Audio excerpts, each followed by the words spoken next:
Kali's putting me to it again today, folks.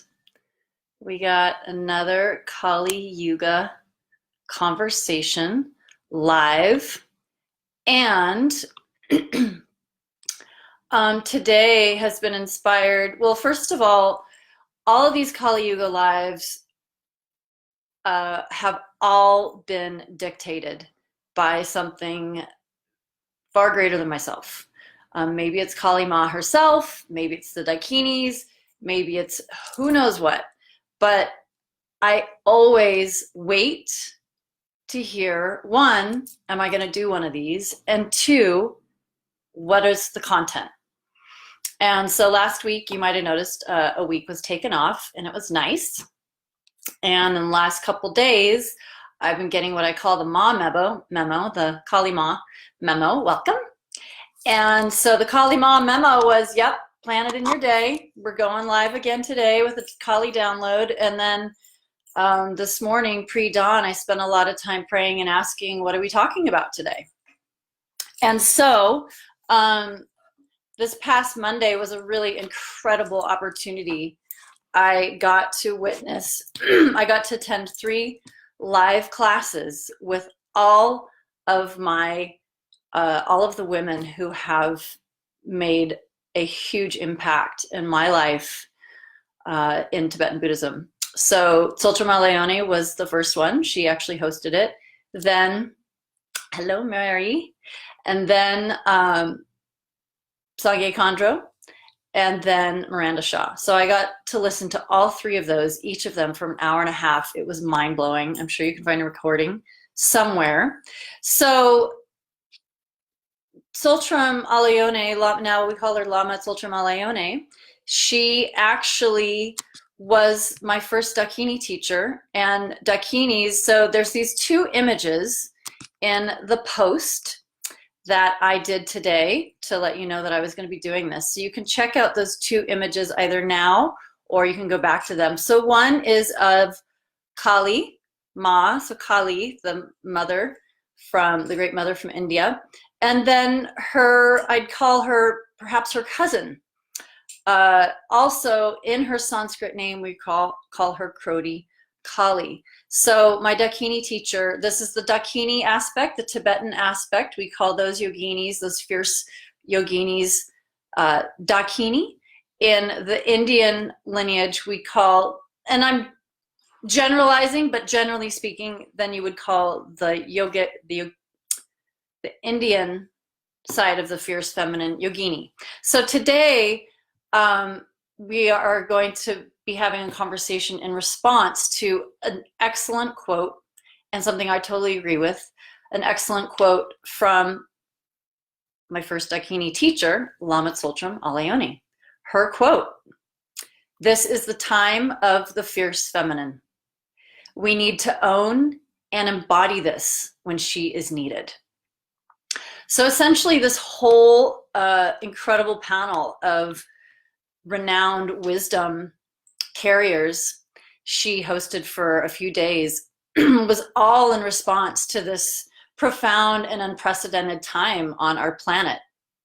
And I totally, what I've been doing for the last, now let's see, I think my classes for COVID started right at the heat of it.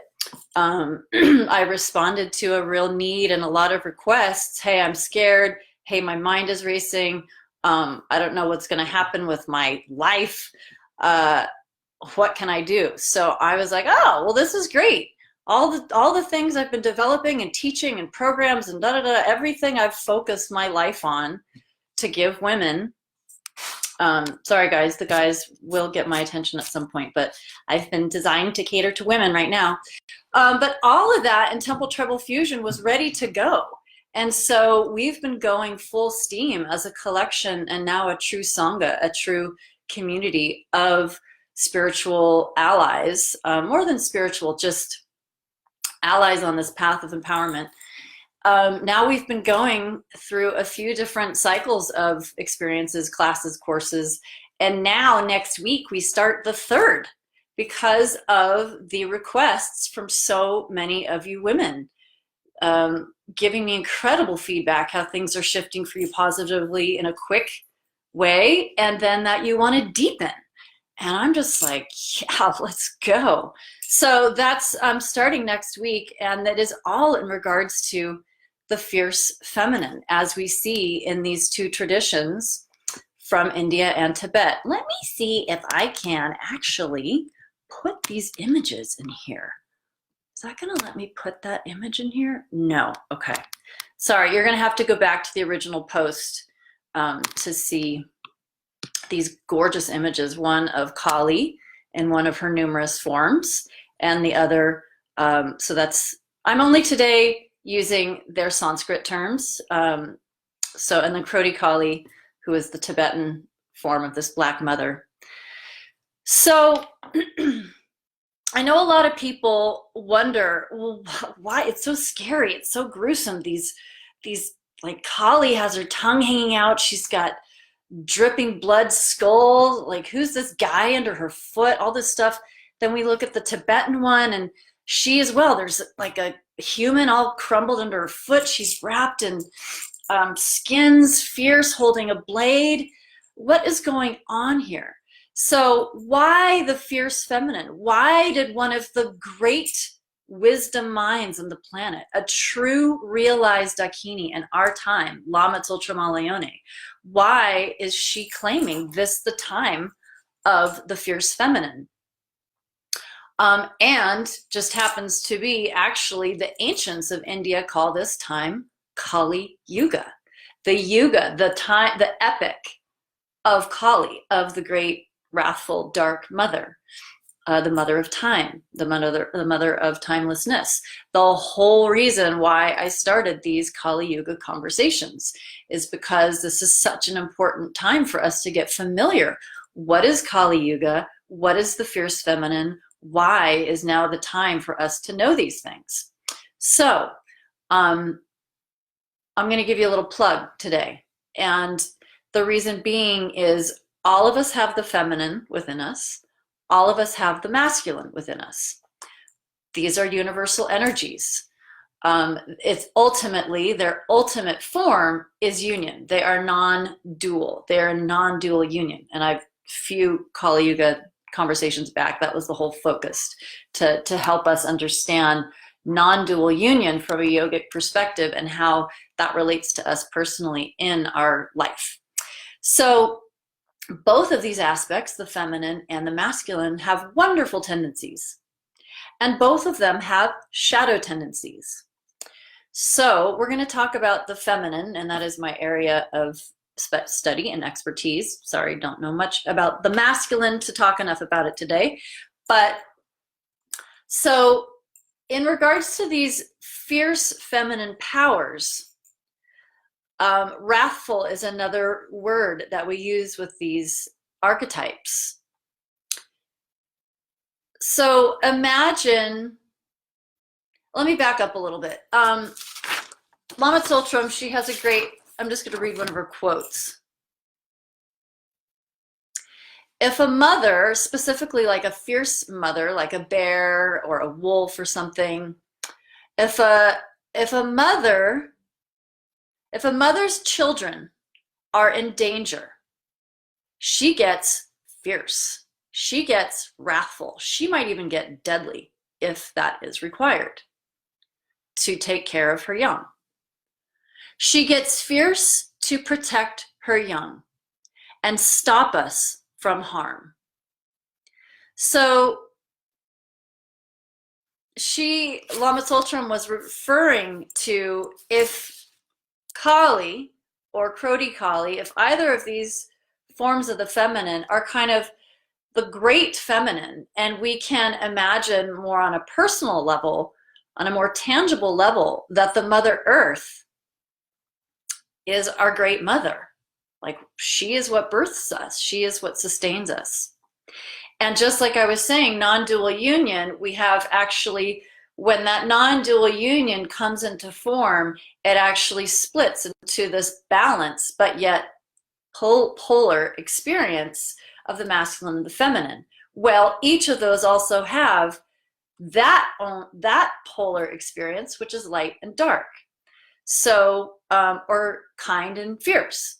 So if you can imagine our great mother, Mother Earth, being like, okay, I've got to get fierce to protect my children, or they are going to annihilate themselves and me, Mother Earth, in the process. So Lama Tsultrim was essentially referring to Mother Earth getting super fierce and blocking her children from harm, and has put all of us in a freezing holding pattern as the compassionate, fierce mother in her wrathful action. Look at all these wonderful people that have shown up since I last looked. Hi, beautifuls. Yay.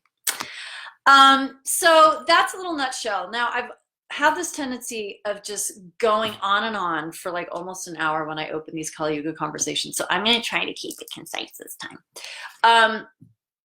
I think that's good. Yes. So here's the exciting news. I'm not going to go too into this right now, but due to demand, I teach. So my in-depth programs, my programs where we have the deepest dive and I have the opportunity to give the most of what I can give, is in what I call temple arts immersion. So thus far there have been 2. Next week we start the 3rd, and this is purely because the women that have been on this recent journey of the past couple months are requesting it. They want to go deeper, which is awesome, because we're just scratching the surface in these courses, both the practices, the more internal empowerment practices, and the external Indian classical dance practice. Both of those trajectories are actually rooted in the ancient lineages of the fierce feminine. And so we have essentially been, and I haven't made that super duper obvious. I mean, that's not the focus, that we're training ourselves to be fierce females, but it's more that power of the fully untamed self, which may be fierce, may be gentle. It really, that fully awakened you, the innate you who has the ability to respond from your authentic place, not your filtered you. It's your authentic you.